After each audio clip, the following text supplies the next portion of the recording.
ಮಹಾಪ್ರಭು ಬಂದು ತೋರಿಸ್ತಾರೆ, ಈ ಥರ ಕೃಷ್ಣ ಪ್ರೇಮ ಈ ಥರ ಮಾಡಬೇಕು. ಚೈತನ್ಯ ಮಹಾಪ್ರಭು ಈ ಭಗವಂತನ ನಾಮ ಹೇಳಬೇಕು, ಈ ನಾಮನ ಹೇಳಿ ನೀವು ಪ್ರೇಮೆ ತಗೋಬೇಕು ಅಂತ ಹೇಳ್ತಾರೆ.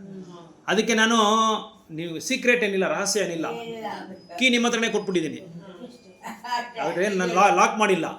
ಈಗ ಕಬ್ಬನ್ಪಟ್ಟಿ ಇದೆ, ಕಬ್ಬನ್ಪಟ್ಟಿಲಿ ಲಾಕ್ ಮಾಡಿದ್ರೆ ನಾವೇನು ಎತ್ಕೊಳಕ್ಕಾಗಲ್ಲ. ನಾನು ಬೀಗ ತೆಗೆದು ಓಪನ್ ಮಾಡಿಬಿಟ್ಟಿದ್ದೀನಪ್ಪ, ಡೋರ್ ನೀವು ತಗೊಳ್ಳಿ ಅಂತ. ಏನಿದೆ ಹೊರಗಡೆ? ಪ್ರೇಮ ಇದೆ, ಕೃಷ್ಣ ಪ್ರೇಮ, ನೀವು ತಗೊಳ್ಳಿ ಅಂತ ಅವರೇ ಓಪನ್ ಆಗಿ ಎಲ್ಲರಿಗೂ ಕೊಟ್ಬಿಟ್ರು. ಯಾಕಂದರೆ ಇದು ಭಗವದ್ಗೀತೆನಲ್ಲಿ ನಾವು ನೋಡಿದ್ರೆ ಇಲ್ಲಿ ಆ ಥರ ಭಗವಂತ ಹೇಳ್ತಾ ಇಲ್ಲ, ಫ್ರೀ ಆಗಿದೆ ಅಂತ ಏನು ಹೇಳ್ತಾ ಇಲ್ಲ. ನೀನು ಎಲ್ಲ ಬಿಟ್ಟು ಬರಬೇಕು ಅಂತ ಹೇಳ್ತಾ ಇದ್ದಾರೆ, ಎಲ್ಲ ಬಿಟ್ಬಿಡ್ಬೇಕು ಅಂತಾರೆ. ಸರ್ವಧರ್ಮಾನ್ ಪರಿತ್ಯಾಜ್ಯ ಮಾಡು, ಎಲ್ಲ ಧರ್ಮಗಳ ಪರಿತ್ಯಾಜ್ಯ, ಎಲ್ಲ ಭೌತಿಕ ಆಸೆ ಏನೇನಿದೆ ಎಲ್ಲ ಬಿಟ್ಬಿಡ್ಬೇಕು. ಎಲ್ಲ ಬಿಟ್ಟು ನನ್ನ ಹತ್ರ ಬಂದರೆ, ನನಗೆ ಶರಣಾಗತಿ ಆದರೆ ನಾನು ನಿನ್ನ ಪಾಪಗಳೆಲ್ಲ ತೊಗೊತೀನಿ. ಈಗ ಮಾಡಿರೋ ಪಾಪಗಳೆಲ್ಲ, ಎಲ್ಲ ಜನ್ಮದಲ್ಲಿರೋ ಮಾಡೋ ಪಾಪಗಳೆಲ್ಲ ನಾನು ತೊಗೊಂಡ್ಬಿಡ್ತೀನಿ, ಮಾಡ್ಕೊಂಡು ನಿನ್ಗೇನು ಮಾಡ್ತೀನಿ, ಮೋಕ್ಷೇಶಾಮಿ ಮಾಸ, ನೀನು ಮೋಕ್ಷ ಕೊಡ್ತೀನಿ.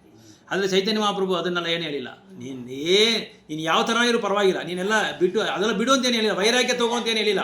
ನೀನು ಭಗವಂತ ನಾಮ ಹೇಳಿದ್ರೆ ಸಾಕು, ನಾಮ ಹೇಳು, ವೈಷ್ಣವ ಜೊತೆ ಇರು, ಯಾವಾಗಲೂ ವೈಷ್ಣವ ಜೊತೆ ಇರು, ನಾಮ ಹೇಳ್ತಾ ಇರು. ಅದೇ ಇವರು ಹೇಳ್ತಾರೆ, ಇವರು ಚೈತನ್ಯ ಚರಿತಾಮೃತ, ಅದರಲ್ಲಿ 9 ಪುಸ್ತಕ ಇದೆ. ಅದು ಅಂತಲೀಲ, ಆದಿಲೀಲ, ಅಂತ್ಯಲೀಲ, ಆದಿಲೀಲ, ಮಧ್ಯಲೀಲ, ಅಂತ್ಯಲೀಲ, 3 ಲೀಲೆಗಳು ಚೈತನ್ಯ ಮಹಾಪ್ರಭು. ಅದರಲ್ಲಿ ಚೈತನ್ಯ ಮಹಾಪ್ರಭು ಏನು ಹೇಳ್ತಾ ಇದೆ ಅಂದರೆ, ಸುನೋ ಸುನೋ ನಿತ್ಯಾನಂದ, ಸುನೋ ಸುನೋ ಹರಿದಾಸ, ಅಮರ ಆಜ್ಞಾ ಹಾಯ ಕೃಷ್ಣ, ಅದು ಬೋಲೋ ಕೃಷ್ಣ, ಭಜೋ ಕೃಷ್ಣ, ಕರೋ ಕೃಷ್ಣ, ಶಿಕ್ಷಾ. ಇದನ್ನು 3 ಕರೀತಾರೆ. ಇವನು ಚೈತನ್ಯ ಮಹಾಪ್ರಭು ಕರೀತಾರೆ, ನಿತ್ಯಾನಂದ ಬರ್ಮನ್ ಕರೆದ್ಬಿಟ್ಟು, ಹರಿದಾಸ್ ಠಾಕೂರ್ನ ಕರೆದ್ಬಿಟ್ಟು, ಒಂದೊಂದು ಗ್ರಾಮಕ್ಕೆ ಹೋಗಿ, ಒಂದೊಂದು ಮನೆಗೆ ಹೋಗಿ ನೀವು ಪ್ರಚಾರ ಮಾಡಿ. ಯಾವ ಥರ ಪ್ರಚಾರ ಮಾಡ್ತೀರಾ? ನೀವು ಗುರು ಆಗಬೇಕು, ನನ್ನ ಆಜ್ಞೆ ಅದೇ.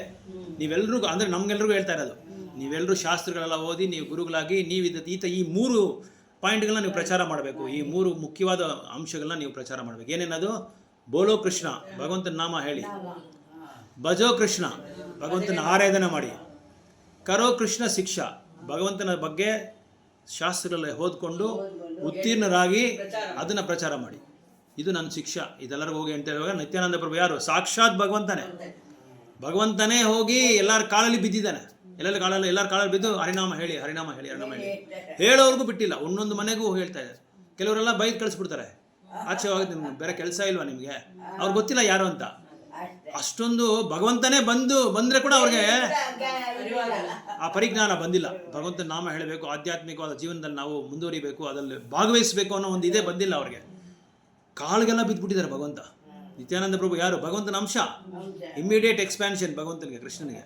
ಬಲರಾಮರಾವ್ ಅವರೇ ಕಾಲಲ್ಲಿ ಬಿದ್ದು ಅವ್ರು ಹೇಳೋರ್ಗೂ ಬಿಟ್ಟಿಲ್ಲ. ಹೇಗಾದರೂ ದಯವಿಟ್ಟು ಹೇಳಿ ಸರ್, ಹೆಂಗಾದರೂ ಹೇಳಿ ಸರ್, ನಾಮ ಹೇಳಿ ಅಂತ ಕೈ ಕಾಲು ಇಟ್ಕೊಂಡ್ಬಿಟ್ರಂತೆ ನಿತ್ಯಾನಂದ ಪ್ರಭು. ಪ್ರತಿಯೊಬ್ಬರು ಮನೆಗೆ ಹೋಗಿನೂ, ಕೆಲವರು ಹೊರಗಡೆ ಕಳಿಸ್ಬಿಟ್ರಂತೆ, ಆಚೆ ಹೋಗೇ ಇಲ್ಲ ಸರ್, ದಯವಿಟ್ಟು ನೀವು ಹೇಳಲೇಬೇಕು. ಆಮೇಲೆ ಇವರು ಇದು ನೋಡ್ಬಿಟ್ಟು, ಇವರು ಏನು ಆ ವಿನಯ ವಿಧೇಯಗಳನ್ನೆಲ್ಲ ನೋಡ್ಬಿಟ್ಟು, ಆ ಮರ್ಯಾದೆಗಳನ್ನೆಲ್ಲ ನೋಡ್ಬಿಟ್ಟು ಅವರು ಆಯ್ತಪ್ಪ ಹೋಗಪ್ಪ ನಾನು ಹೇಳ್ತೀನಿ ಅಂತ ಹೇಳ್ಬಿಟ್ಟು ಅವ್ರು ಹೇಳ್ಬಿಡ್ತಾರಂತೆ. ಒಂದ್ಸಲ ಭಗವಂತ ನಾಮ ಹೇಳ್ಬಿಡ್ತಾರೆ. ಆ ಥರ ಚೈತನ್ಯ ಮಹಾಪ್ರಭು ಅವ್ರನ್ನ ಕರೆದು ಹೇಳ್ತಾರೆ, ನಿಂತರ ಪ್ರಚಾರಕರು ಬೇರೆ ಯಾರೂ ಇಲ್ಲ, ನೀನು ಇಲ್ಲೇ ಇರಬೇಕು, ನವದೀಪಲ್ಲೇ ಇದ್ದು ನೀನು ಪ್ರಚಾರ ಮಾಡಬೇಕು, ಎಲ್ಲಿ ಹೋಗ್ಬಾರ್ದು ನೀನು. ಯಾಕಂದರೆ ಈ ಥರ ವಿನಯವಾಗಿ ಎಲ್ಲರನ್ನೂ ಕಾಲು ಎಳೆದು ಹೋಗಿ ಅವ್ರಿಗೆ ಪ್ರಚಾರ ಮಾಡುವಂಥ ಇದು ಯಾರಿಗೂ ಇಲ್ಲ. ಹಾಂ. So this is practical by yogis who restrain the senses from material attachment. So ಇಲ್ಲಿ ಪ್ರಚಾರ ಮಾಡ್ತಾ ಇದ್ರೆ ನಮ್ಗೆ ಏನಾಗುತ್ತೆ ಅಂದರೆ, ರುಚಿ ಜಾಸ್ತಿ ಆಗ್ತಾ ಇರುತ್ತೆ. ದಿನ ದಿನ ದಿನ ದಿನ ರುಚಿ ಜಾಸ್ತಿ ಆಗ್ತಾನೆ ಇರುತ್ತೆ. ಯಾಕಂದರೆ ಭಗವಂತನ ಬಗ್ಗೆ ಹೇಳ್ತಾ ಇರ್ತೀರಲ್ಲ, ಅದು ಭಗವಂತ ಪರಿಪೂರ್ಣವಾದವನು, ಪರಿಶುದ್ಧವಾದವನು. ಅವ್ರ ಬಗ್ಗೆ ನಾವು ಹೇಳ್ತಾ ಇದ್ರೆ ನಮ್ಮ ಹೃದಯ ಏನಾಗುತ್ತೆ? ಶುದ್ಧ ಆಗ್ತಾನೆ ಇರುತ್ತೆ, ಪರಿಶುದ್ಧ ಆಗ್ತಾನೆ ಇರುತ್ತೆ. ಈಗ ಒಂದು ಬಿಳಿ ಬಟ್ಟೆ ನಾವು ಕೊಳಕಾಗ್ಬಿಟ್ಟಿದ್ರೆ ಏನು ಮಾಡ್ತೀವಿ ನಾವು? ವಾಷಿಂಗ್ ಸೋಪ್ ಹಾಕಿ, ಡಿಟರ್ಜೆಂಟ್ ಹಾಕಿ ಅದನ್ನು ನೀಟಾಗಿ ವಾಶ್ ಮಾಡ್ತಾ ಇರ್ತೀವಿ. ವಾಶ್ ಮಾಡಿಬಿಟ್ಟು ಏನಾಗುತ್ತೆ, ಮಾಡ್ತಾ ಮಾಡ್ತಾ ನೀಟಾಗಿ ಹೊಟ್ಟೋಗ್ಬಿಡುತ್ತೆ. ಆ ಕಪ್ಪಿಗಿರೋದೆಲ್ಲ ಬೆಳ್ಳಕ್ಕಾಗ್ಬಿಡುತ್ತೆ. ಆ ಥರ ಈ ಭಗವಂತನ ನಾಮ, ಭಗವಂತನ ಬಗ್ಗೆ ನಾವು ಮಾತಾಡೋದು, ಕೃಷ್ಣ ಕಥಾ ಶ್ರವಣಂ. ಆ ಶ್ರವಣಂ ಕೇಳ್ತಾ ಏನಾಗುತ್ತೆ, ಹೃದಯ ಶುದ್ಧಿ ಆಗ್ತಾನೆ ಇರುತ್ತೆ. ಅವಾಗೇನಾಗುತ್ತೆ, ನಮಗೆ ಈ ಇಂದ್ರಿಯ ಭೋಗಗಳ ಮೇಲೆ ಇರೋ ಆ ಒಂದು ಆಸಕ್ತಿ ನಾವು ಬಿಟ್ಬಿಡ್ತೀವಿ, ಭಗವಂತನ ಮೇಲೆ ಆಸಕ್ತಿ ಜಾಸ್ತಿ ಆಗ್ಬಿಡುತ್ತೆ. So but a person in Krishna conscious has no opportunity to engage his senses in anything which is not for the purpose of Krishna. ಇದು ರೂಪ ಗೋಸ್ವಾಮಿ ಹೇಳಿದ್ದಾರೆ ಭಕ್ತಿರಸಾಮೃತ ಸಿಂಧುಲಿ. ಅನುಕೂಲ್ಯಸ್ಯ ಕೃಷ್ಣಸ್ಯ ಸಂಕಲ ಅಂತ ಒಂದು ಇದು ಹೇಳ್ತಾರೆ, ಒಂದು ಶ್ಲೋಕ. ಅದರಲ್ಲಿ ಏನು ಹೇಳ್ತಾರೆ ಅಂದರೆ,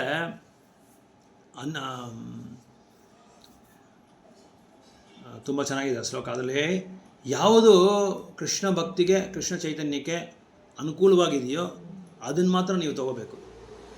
ಪ್ರತಿಕೂಲವಾಗಿರೋದು ಯಾವುದು ತಗೋಬಾರ್ದು. ಅನುಕೂಲ್ಯಸ್ಯ ಸಂಕಲ್ಪಸ್ಯ ಅಂತ ಒಂದು ಶ್ಲೋಕ ಬರುತ್ತೆ. ಅದ್ರಲ್ಲಿ ಹೇಳ್ತಾರೆ, ನೀವು ಯಾವುದು ಫೇವರಬಲ್ ಆಗಿದೆಯೋ, ಯಾವುದು ಭಗವಂತನಿಗೆ ಭಕ್ತಿಗೆ ಫೇವರಬಲ್ ಆಗಿದೆಯೋ ಅದನ್ನು ಮಾತ್ರ ನೀವು ಸ್ವೀಕಾರ ಮಾಡ್ಕೋಬೇಕು. ಇದು ಪ್ರತಿಕೂಲವಾಗಿರೋದು ಯಾವುದು ನೀವು ತಗೋಬಾರ್ದು ಅಂತ ಹೇಳ್ತಾರೆ. ಸೊ ಹಂಗಂದ್ರೆ ಏನರ್ಥ ಅಂದರೆ, ಎಲ್ಲಿ ಸಾಧುಗಳಿದ್ದಾರೋ, ಇಲ್ಲಿ ಇವರು ಶ್ರೀಪಾದ್ ರಾಮಾನುಜಾಚಾರ್ಯ ಅವರ ಶಿಷ್ಯರೊಬ್ಬರು ಇದ್ದಾರೆ, ಅನಂತ್ ಆಳ್ವಾರ್ ಅಂತ. ಇದು 1000 ವರ್ಷಗಳ ಹತ್ರ ಹಿಂದೆ ನಾನು ಹೇಳ್ತಾರೆ. ಅದು ಅನಂತ್ ಆಳ್ವಾರನ್ನ ಕರೀತಾರೆ ಒಂದ್ಸಲ ರಾಮಾನುಜಾಚಾರ್ಯ. ಕರೆದ್ಬಿಟ್ಟು ಅವ್ರ ಹತ್ರ ಮಾತಾಡ್ತಾ ಇರುವಾಗ ಇವ್ರು ಕೇಳ್ತಾರೆ, ಯಾರು ವೈಷ್ಣವ ಯಾರು ಅಂತ ಕೇಳ್ತಾರೆ. ಇವರು ಅನಂತ್ ಆಳ್ವಾರ್ ಕೇಳ್ತಾರೆ ರಾಮಾನುಜಾಚಾರ್ಯ. ಅವಾಗ ಅನಂತ್ ಆಳ್ವಾರ್ ಹೇಳ್ತಾರೆ, ಇವರು ರಾಮಾನುಜಾಚಾರ್ಯ ಹೇಳ್ತಾರೆ, ನನ್ನ ಗುರುಗಳೊಬ್ರು ಇದ್ದಾರೆ, ಅವ್ರ ಹತ್ರ ನೀವು ಹೋಗಿ ಕೇಳಿ, ಅವರು ಉತ್ತರ ಕರೆಕ್ಟಾಗಿ ಕೊಡ್ತಾರೆ ಅಂತ ಹೇಳ್ತಾರೆ. ಸೀದಾ ಅಲ್ಲಿ ಹೋಗ್ತಾರೆ ಅವರು. ಅಲ್ಲಿ ಹೋಗ್ಬಿಟ್ಟು ಅವ್ರ ಹತ್ರ ಕೇಳ್ತಾರೆ, ಯಾರು ವೈಷ್ಣವ, ನಿಮ್ಮ ಹತ್ರ ಉತ್ತರ ಕೇಳಿದ್ದಾರೆ, ಪ್ರಶ್ನೆ ಕೇಳಿದ್ದಾರೆ ನಮ್ಮ ಗುರುಗಳು ಅಂತ ಹೇಳ್ತಾರೆ.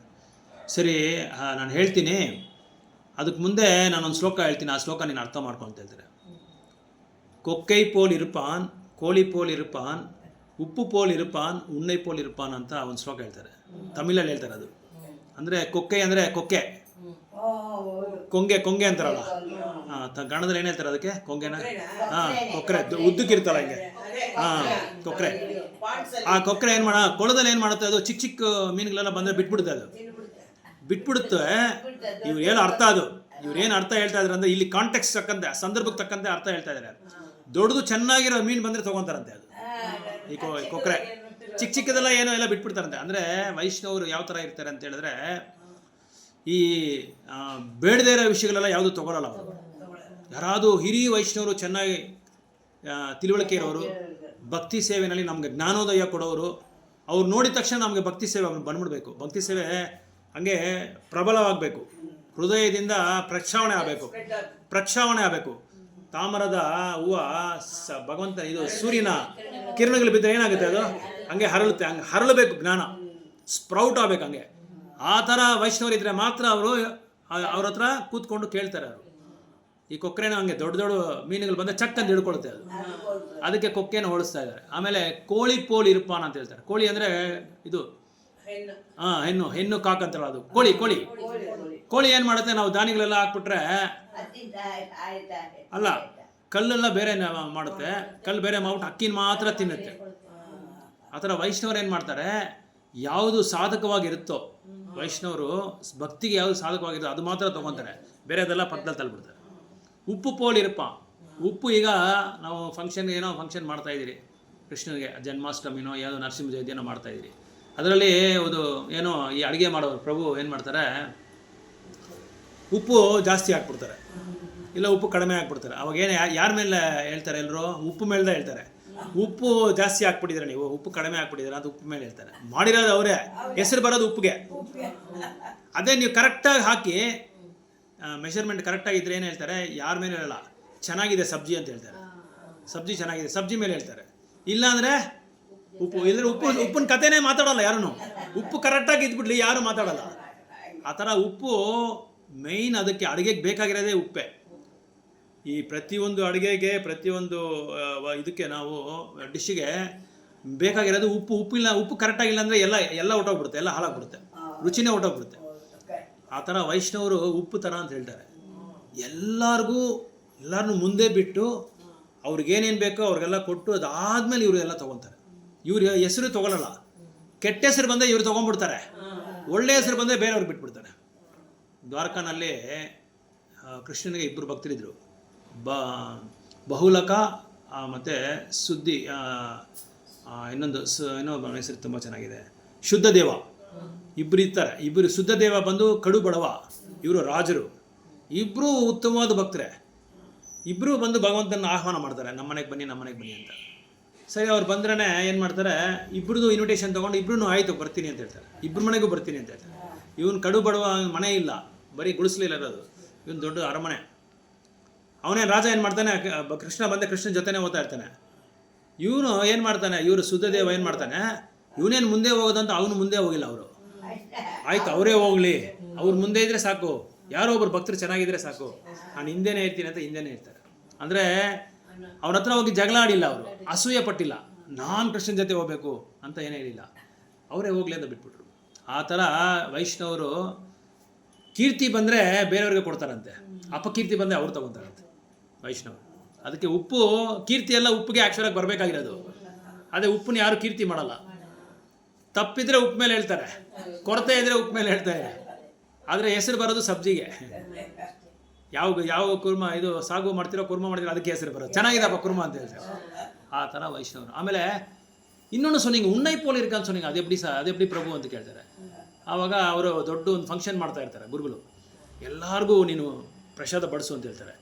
ಅವರೇ ಮಾಡಿದ್ರೆ ಎಲ್ಲರಿಗೂ ಪ್ರಸಾದ ಬಡಿಸ್ಬಿಟ್ಟು ಫಸ್ಟ್ ಬ್ಯಾಚ್ ಆಗುತ್ತೆ. ಫಸ್ಟ್ ಬ್ಯಾಚ್ ಆದಮೇಲೆ ಎಲ್ಲ ಇದು ಮಾಡಬೇಕಲ್ಲ, ಕ್ಲೀನ್ ಮಾಡಬೇಕಲ್ಲ, ಆ ಎಂಜಲೆಲ್ಲ ಎತ್ತಬೇಕು, ಮళ్ళీ ಮಾಪ್ ಹಾಕಬೇಕು, ಇದೆಲ್ಲ ಮಾಡ್ತಾರೆ. ಮತ್ತೆ ಸೆಕೆಂಡ್ ಬ್ಯಾಚ್ಗೆ ಒಂದು 500 ಜನ ಬರ್ತಾರೆ, ಥರ್ಡ್ ಬ್ಯಾಚ್ಗೆ 500, 3ನೇ ಬ್ಯಾಚ್, 4ನೇ ಬ್ಯಾಚ್. ಒಂದೊಂದು ಸಲನೂ ಅದಕ್ಕೆ ಮಾಪ್ ಹಾಕೋದು, ಕ್ಲೀನ್ ಮಾಡೋದು, ಇದು ಮಾಡೋದು. ಇವ್ರು ದೊಡ್ಡ ಇದು ಭಗವಂತನ ಹತ್ರನೇ ಮಾತಾಡಿ ಭಗವಂತನ ಹತ್ರ ಜಗಳ ಆಡಿರೋ ಇವರು ಅನಂತ ಅಲ್ವಾರು. ಭಗವಂತನಿಗೆ ಗುರುಭಕ್ತಿ ಏನು ಅಂತ ತೋರಿಸ್ಕೊಟ್ಟಿರೋ ಇವರು ಇವರು ಅನಂತ ಅಲ್ವಾರು. ಅವರು ಈ ಥರ ಕೆಲಸ ಮಾಡಿಕೊಂಡು ವಿನಯವಾಗಿ ಇದೆಲ್ಲ ಮಾಡಿಕೊಂಡು ಕೊನೆಗೆ ಬಂದು ಕೇಳ್ತಾರೆ, ಇವಾಗ ಏನು ಮಾಡಬೇಕು ಗುರುಗಳಿಂದ? ಎಲ್ಲರದು ಊಟ ಆಗೋಯ್ತಾ ಅಂದ್ರೆ, ಎಲ್ಲರದು ಆಗೋಯ್ತು. ನಿಂದಾಯ್ತಾ ಅಂತ ಕೇಳಿದೆ, ಇನ್ನೂ ಆಗಿಲ್ಲ. ಎಲ್ಲರದು ಆದಮೇಲೆ ನಾನು ಮಾಡ್ತೀನಿ, ಈಗ ಎಲ್ಲರದು ಆಗೋಯ್ತು, ನೀನೋಗಿ ಮಾಡು ಅಂತ ಹೇಳ್ತಾರೆ. ಆವಾಗ ಕರೆದುಬಿಟ್ಟು ಹೇಳ್ತಾರೆ, ಉಣ್ಣೈ ಪೋಲ್ ಇರ್ಕನು ಅಂತ ಹೇಳ್ತಾರೆ. ನಿನ್ನ ಥರ ಇರಬೇಕು, ನಿನ್ನ ಥರನೇ ಇರಬೇಕು. ಈ ಥರ ಇದ್ರೇ ವೈಷ್ಣವನಾಗಿರಬೇಕಾಗಿದ್ದು. ವೈಷ್ಣವ ಅಂದರೆ ಬ್ರಾಹ್ಮಣರಿಗಿಂತ ಅತೀತವಾದವರು. ಬ್ರಾಹ್ಮಣರಿಗಾದರೂ ಕೆಲವು ನಿಯಮಗಳಿದೆ, ಕೆಲವು ನಿಯಮಗಳ ಮೇಲೆ ಅವರು ಅದ್ರ ಮೇಲೆ ಇದಾಗಲ್ಲ. ನೀನು ಅಲ್ಲಿ ಬರಬೇಡ, ಇದನ್ನು ಮುಟ್ಬೇಡ, ಅಲ್ಲಿ ಒಳಗಡೆ ಬರಬೇಡ, ದೇವಸ್ಥಾನಕ್ಕೆ ಬರಬೇಡ, ನನ್ನ ಮನೆ